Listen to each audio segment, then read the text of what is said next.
Hello and welcome to this episode of Reimagining Our World. This is episode 32.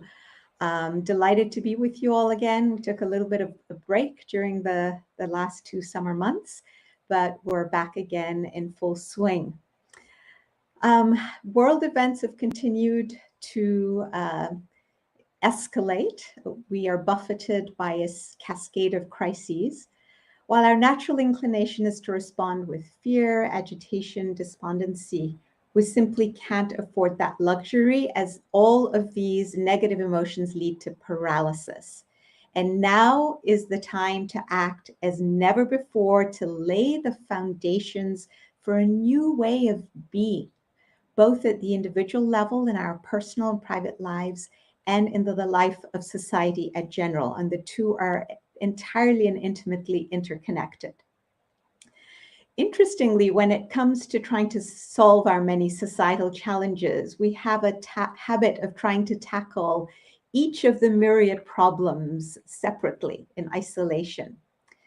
But perhaps a more sensible and effective approach, one that we've continued to advocate during this series of reimagining our world and building a better world, a more effective approach would be to identify the principles involved and then apply them methodically to solving the problem at hand. One of the benefits of this approach is that it provides the glue that holds together solutions in many different areas of life and makes them congruent with each other, as opposed to having the effect of a solution in one area undermining a solution in a different area.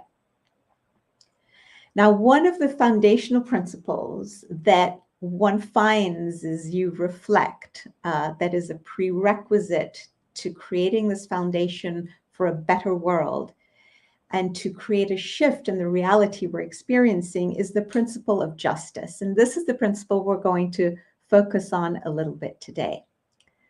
Now, whenever the topic of justice comes up, we all know, I know this is my first reaction, is, oh my gosh, it's such a broad concept. And it's a concept that's much bandied about. And for most of us, it seems very amorphous and unwieldy. So it's easier, frankly, to put off thinking about it. We say, yeah, we'll talk about that when we have time. That's kind of a complicated topic.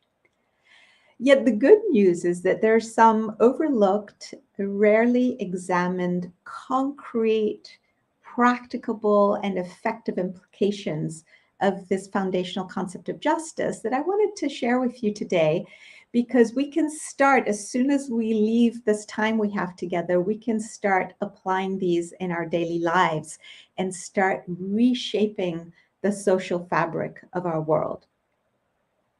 Now, as a broad proposition, when we talk about justice here, I'm going to cast a wide net and say that the fundamental meaning is acting in a way that gives each individual their just due, their fair due. So let's see, as we unpack this idea, what we come up with. Justice implies, as a preliminary matter, that we should see with our own eyes and not through the eyes of others. That's actually a very deep concept and bears some further and deeper reflection.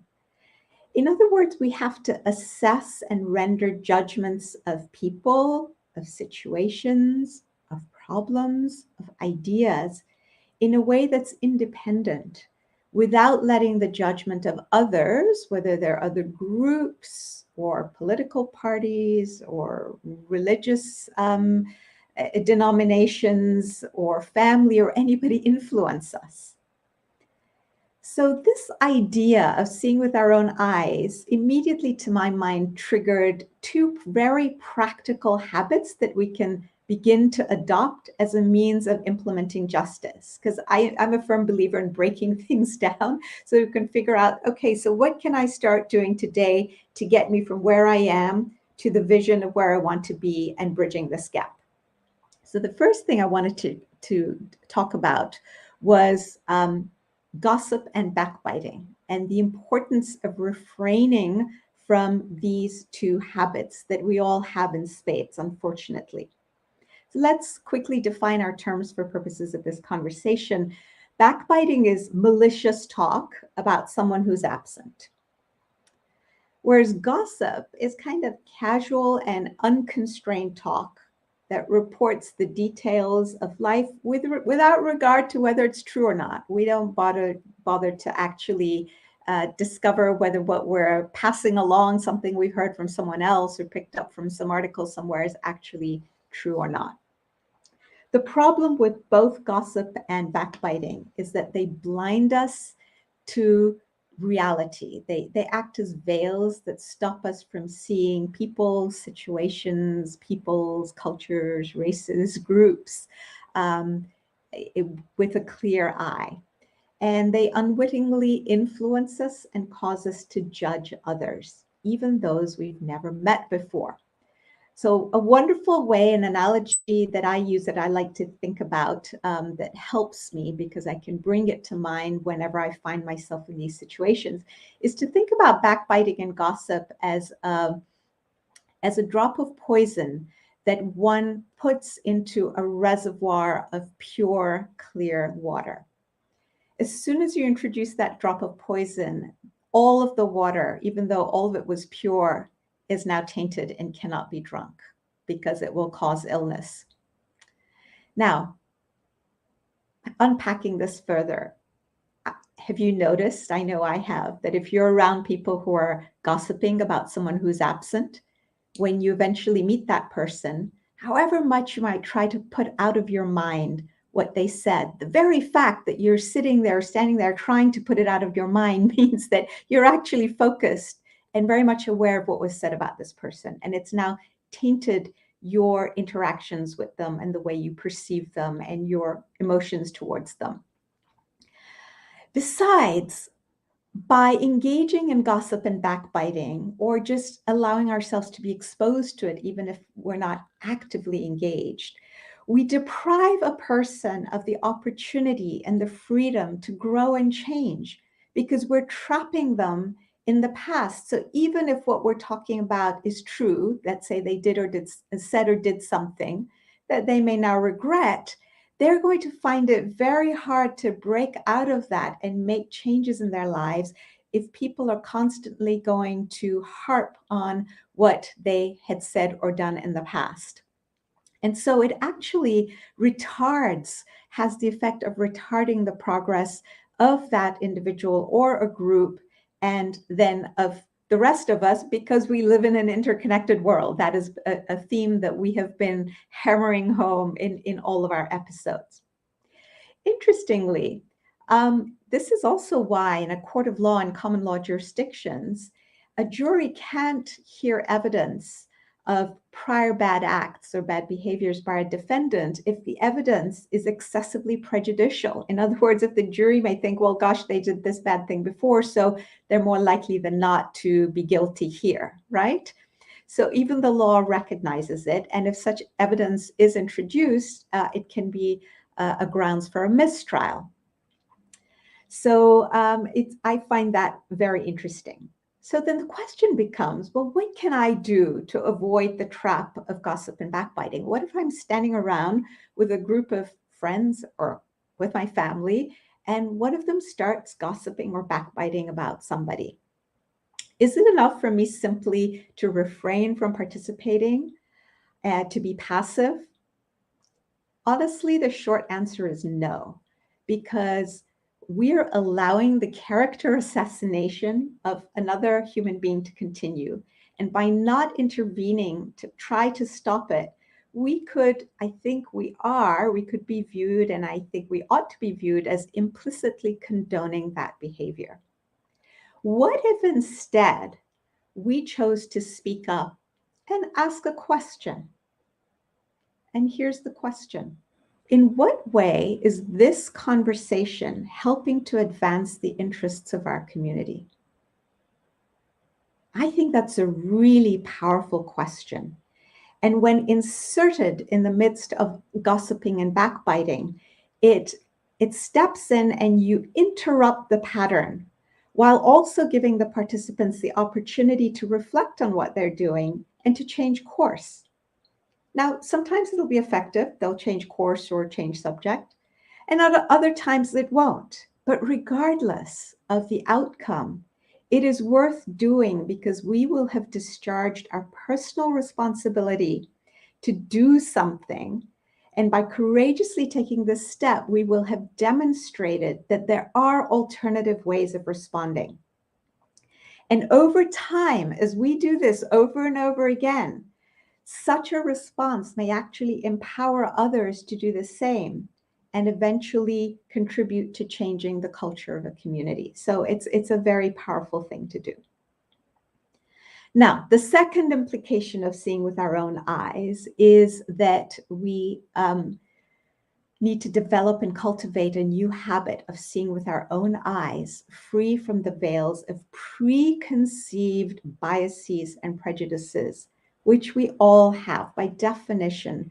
What we've been exposed to in our cultures, through media, through family, through cultural history, through our national history, through our ethnic history, all of these act as filters that actually create veils of prejudice. And we think we're seeing and assessing things clearly, whereas we're not. This is another practical expression of justice. If we want to learn how to practically implement justice, it is by doing this. So we've already talked about judging a person. So one of the ways we can help ourselves not to have preconceived biases is by absolutely refraining and refusing to participate in gossip and backbiting. And by the way, it's not just conversations. It's like, what are we letting into our systems? What social media are we exposing ourselves to?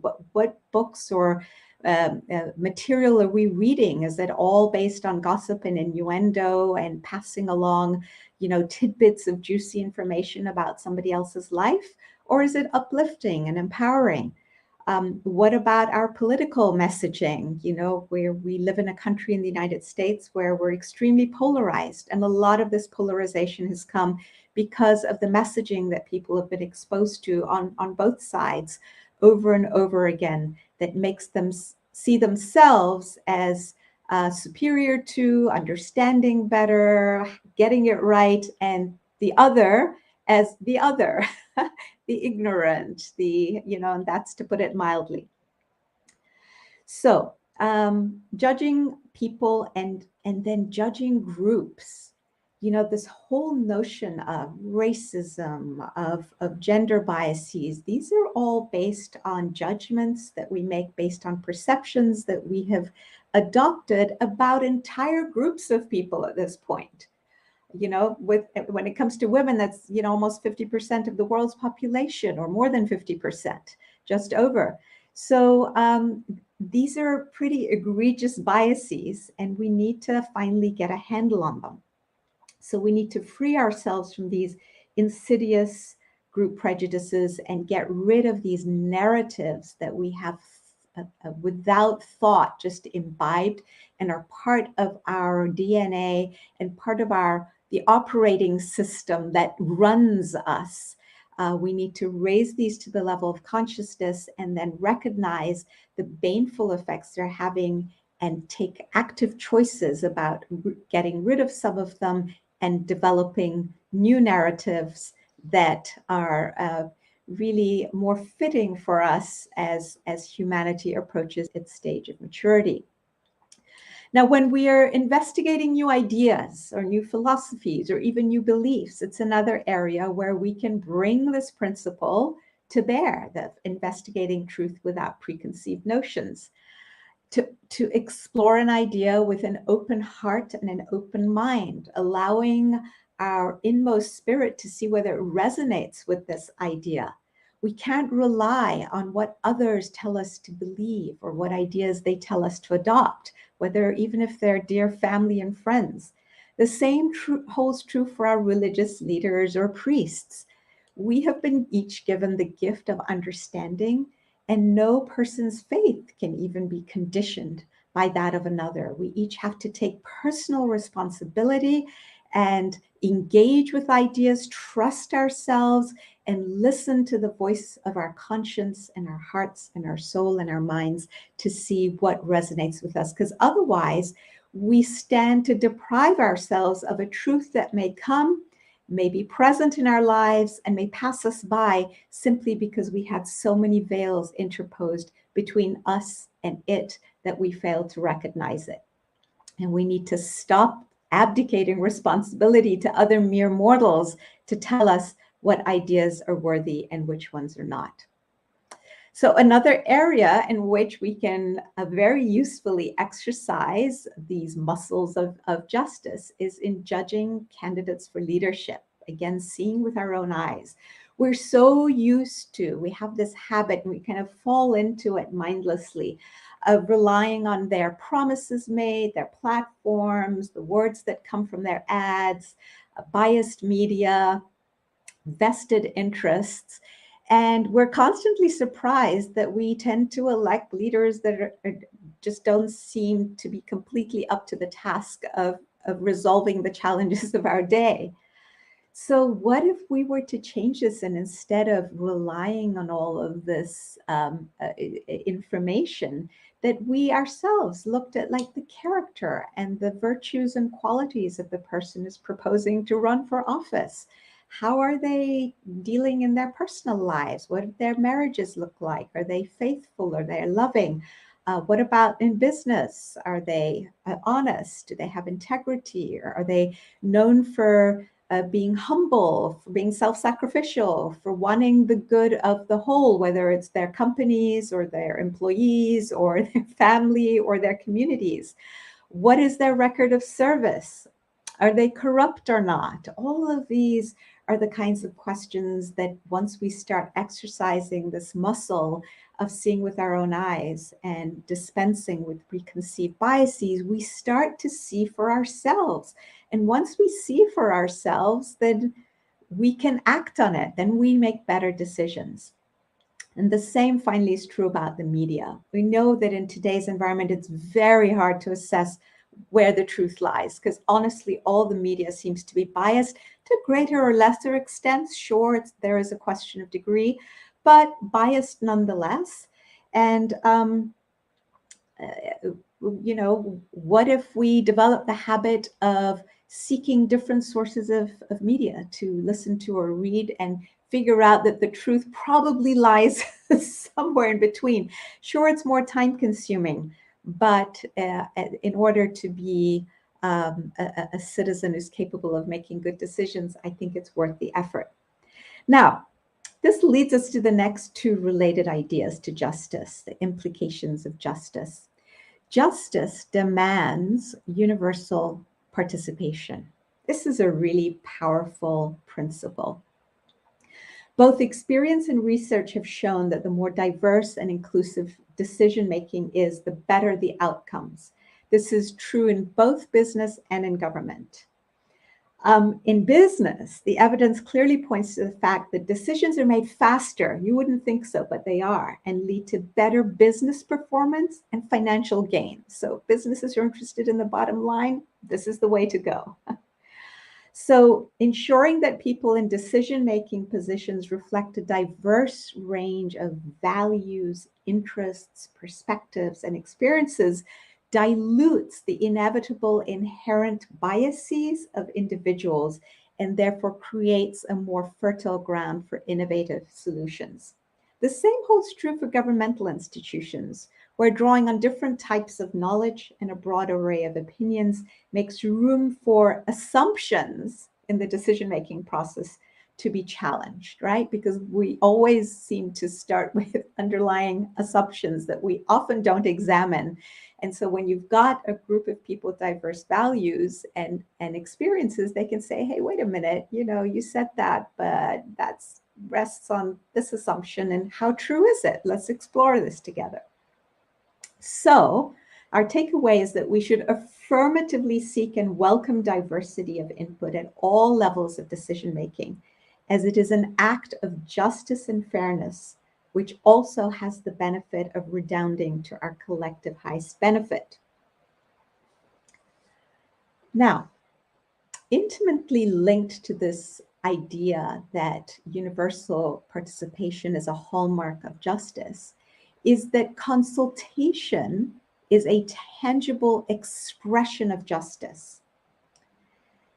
When you have a diverse group of people, especially, the benefits of consultation get even more. Just as we said of justice being a multifaceted gem with different sides to it, and there we were talking about the various implications of justice, consultation is also a multifaceted gem. And it is like literally, if you look at a ruby or a diamond and you hold it up and say a few of us stand in different corners, I may look at it, and from the angle I'm looking at it and the way the light is hitting it, I may see blue.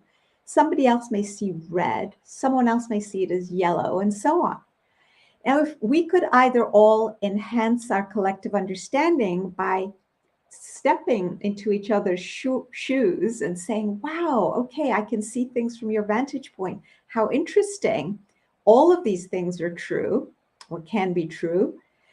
Or we could start fighting amongst ourselves, which is our normal habit, and all of us would be wrong, and all of us would have deprived ourselves of the opportunity to raise our understanding and our consciousness.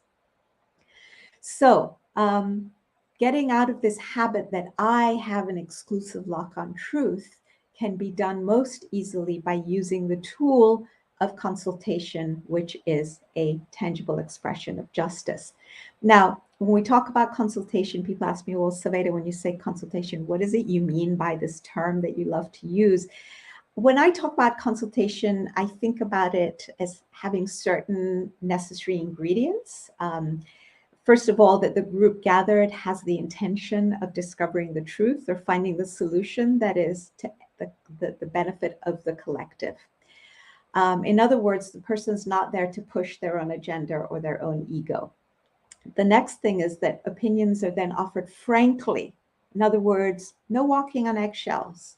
We can speak frankly and openly about what our opinions are, so long as that frank opinion is also clothed in respect and love for all participants, recognizing that all of us are basically one and equals, and we're all kind of children of the same creator.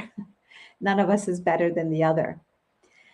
The next thing is that the idea given by any person becomes that of the group, meaning that we detach our egos from the idea and don't keep. If you've been in debates or consultations, really more in the nature of debates, where somebody offers an opinion and then sees that people aren't running with it and then keeps saying, well, like I said before, and then repeats themselves over and over, literally trying to force people to adopt their position. That won't work. One doesn't get to the kinds of results. However, if we get all these diverse opinions offered in a spirit of frankness and love and respect, and you get the clash of various opinions where egos are detached, so it's not the clash of egos, but the clash of the opinions, then from that clash, the spark of truth can be discerned. And very often, and this is the beauty, if you ever have the privilege of being in a consultation where these ingredients exist, one of the amazing things that can happen is that the spark of truth that emerges is something that nobody else actually thought of in advance or during the course of the meeting. And in fact, even when they voted on this decision, none of them even saw the potential outcome of it. So there are two things. First of all, a truth emerges that nobody thought of. And then once that truth emerges, the wisdom of that truth often becomes apparent sometime in the future when other circumstances come to pass that nobody could have envisioned going in. And everybody's left marveling that, wow, we made a great decision, not for any of the reasons that we made it, because none of us could envision how life and the world was actually going to unfold. So I think that's a really powerful idea. The fifth implication of justice is that justice, this is another really interesting thing. We don't tend to think of justice in these terms, but that's why I want to offer it. Justice demands the exercise of moderation in our behavior. So think about, for instance, our behavior as consumers. We have been mindlessly extracting and consuming the resources of this planet. And along the way, we have created this massive problem of climate change that is now threatening our very lives and so many species and destroying our environment. And this mindless consumption has also led us to a place where we have increasing extremes of those who have and those who do not have, and of some countries benefiting excessively from resources and other countries being deprived of resources that they need. So let's go back to the idea of climate change. Wouldn't it be wonderful if we started kind of thinking in our minds about what does it mean for me to live a moderate life so that I leave some of the resources of the planet untouched, and definitely leave the fossil fuels in the earth, because we simply have to stop burning fossil fuels if we want to arrest the process of climate change and not have it be ultra catastrophic. I was struck by an article I read recently about Salt Lake City in Utah. There's a lake there called Salt Lake, which has been drying up very, very rapidly. And the salt concentrations in it are going up and are killing the algae. Consequently, the shrimp are dying. And the migratory birds who relied on the shrimp for their food are also dying. There's also very little water left for farms and homes. And the result they're predicting, because it's happened before in other places and around Los Angeles, is that the dust left after the water dries up is laced with arsenic and other poisonous metals and will kill large numbers of people. They call it a nuclear environmental bomb. And yet, talk about mindlessly doing things. It is crazy to me that the homeowners association in that part of the world, where they have all these problems, can require people to water their lawns and fine them if they fail to do so. So the story was about this one gentleman who had thought for himself and said, wow, you know, it doesn't make any sense for me to be wasting water, precious water, to have a pretty lawn when we need it for our farms and for our food and for this lake not to dry up and for the birds and the species. And the homeowners association came after him and forced him and started fining him excessive amounts. So to me, this, justice demands the exercise of moderation. So our institutions, our communities, and us as individuals, we all need to start reflecting on ways in which we can implement this principle of moderation as a practical expression of justice. Now, justice means giving someone their fair due, what they deserve, but it's not an easy thing to do and actually requires a great deal of thoughtfulness. So here's an example. You have two hungry boys, and they each come to you, and you have a loaf of bread. And they say, oh, we haven't had breakfast. It's now lunchtime. We're starving. Could you please give us some bread? And you're thinking, well, what is the fair way to distribute this bread? Now, most of us would immediately go to, why? It's obvious. I take the loaf, I cut it in half, half to one, half to the other. But what if one of these boys comes from a very poor family? And in fact, he hasn't had a decent or square meal in 2 weeks and is really, really starving. Whereas the other boy comes from a very well-to-do family. They generally have sumptuous meals and desserts and snacks and whatever, and he has pocket money. He got up late that morning, so he missed breakfast, and now he's hungry because it's lunchtime. Is it actually fair to give each of these boys half a loaf? Maybe fairness dictates that the entire loaf should go to the boy who needs it the most. I give this extreme example as a way of highlighting a point here that giving people their just due is not a simple matter. So for instance, giving men and women equal pay for equal work. not allowing prejudice, preconceived notions of the value of a woman's work to intervene, or old social constructs. We have to actually be thoughtful about these things. What about women who do unpaid but very valuable work in the home, the cooking, the cleaning, the washing, the raising children?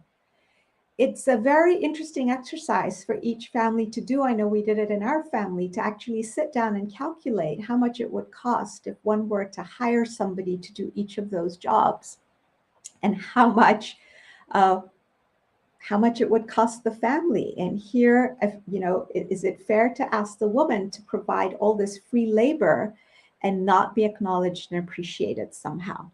So should they be compensated in some way? What if you run a business and two people do similar work? Is it actually fair to give them the same salary if one works extra hard on a regular basis, is diligent, always goes the extra mile, stays late, stays weekends, and takes pride in producing good work, while the other is the opposite, do the minimum work required and, get out of there when you can and never go the extra mile? So justice is not sameness, but fair treatment, taking all relevant factors into account. And yes, it's hard work. Nobody said it was going to be easy, but we can envision a world in which, if we were to implement this and all start to be more thoughtful in how we treat everybody, starting at home, be more appreciative of the work that, say, the home makers do, or at work, acknowledging what employees do, and encouraging them, and all the way up, then the world would be a better place. Now, another topic that is really interesting is, what is the relationship between justice, vengeance, and actually forgiveness? So vengeance is not justice. I just want to start with that. Let's talk about what we mean by revenge or vengeance. It's that inner gratification, that feeling that results from returning like for life, like, gotcha, you did this to me, out to get you, and it just feels so good. It's that inner feeling of gratification. So what if we want this better world that's built on a foundation of justice, what if we adopted the following principle? When someone wrongs me as an individual, I should practice the muscles of forgiveness, the virtue of forgiveness. However, if somebody wrongs my friend or my neighbor, I should be the first to stand up for them. That's at the individual level. So forgiveness on when it's me, standing up for someone else when they're being wronged or unjustly treated. And by the way, that was what the gossip and backbiting analogy was, stepping in and trying to interrupt that pattern.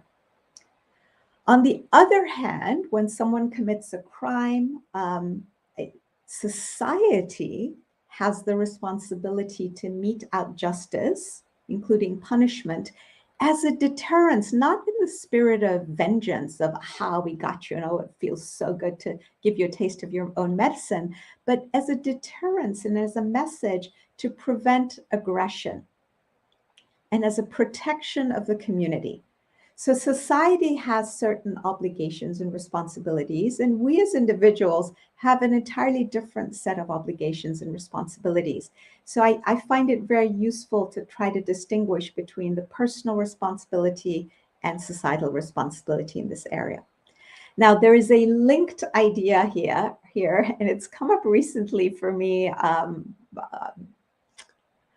in working with some organizations where we've been grappling with this issue, is what do you do when someone's trying to take unfair advantage of you?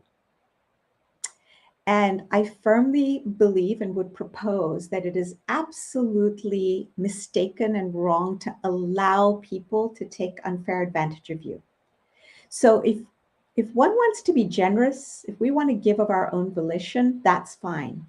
But I think to yield even like a cent to a person who wants to take it wrongfully is bad for society and bad for that individual. Why? Because it encourages that person to repeat that behavior again, and that behavior is actually not good for their own growth as a human being.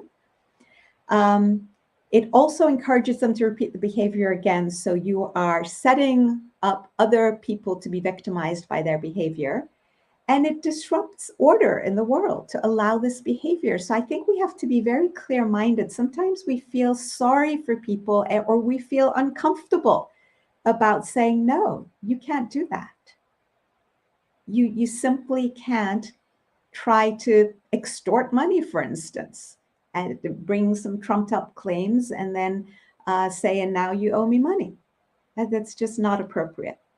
So taking this now to a global level, I just wanted to say that this principle of justice applies obviously in spades at all levels of society, individual, community, and institutions. But one of the areas where our global society absolutely has got to get its act together is that world affairs, we have to recognize that it's so unfair and unjust that world affairs are currently structured that it is possible for so many innocent people around the world to be impacted by the actions of a few in power.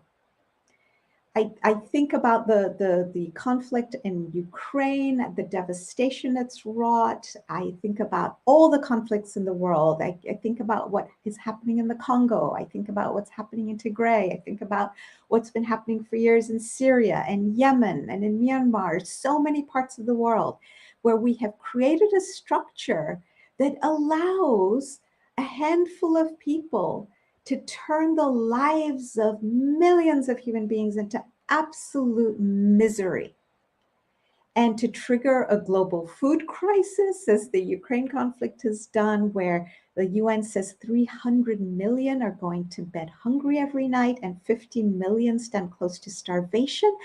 This is untenable. How could we stand for this? It's triggered a global energy crisis and a global economic recession, and it's putting the world in danger of a war, a larger war, God forbid, another world war, and a potential nuclear catastrophe, a war with all the consequences that flow from it. The last topic that I'm just going to raise, but we're not going to unpack today because I'm going to save this for the next session. I have a lot of interesting material to share with you, is this: justice requires the elimination of corruption. Justice is a flower that simply cannot flourish in the soil of corruption, to put it that way. And it is one of the greatest factors contributing to injustice in the world today, and we have got to come to grips with it. So the subject is so important that I am going to, this was a teaser, to address it fully, hopefully in our next episode, and take it from there. So I hope you've enjoyed this session, and if you like us, please do follow us on our YouTube channel for free. Here is the information. It's the CPGG Center for Peace and Global Governance .org, and feel free to comment. I hope you will, in the YouTube channel, on Facebook, wherever you're listening to this. And I look forward to seeing you next time. I'm just going to quickly check and see if there are any questions or comments. They're not. So with that, I'm going to close, and I look forward to seeing you next month. Take care. Bye-bye.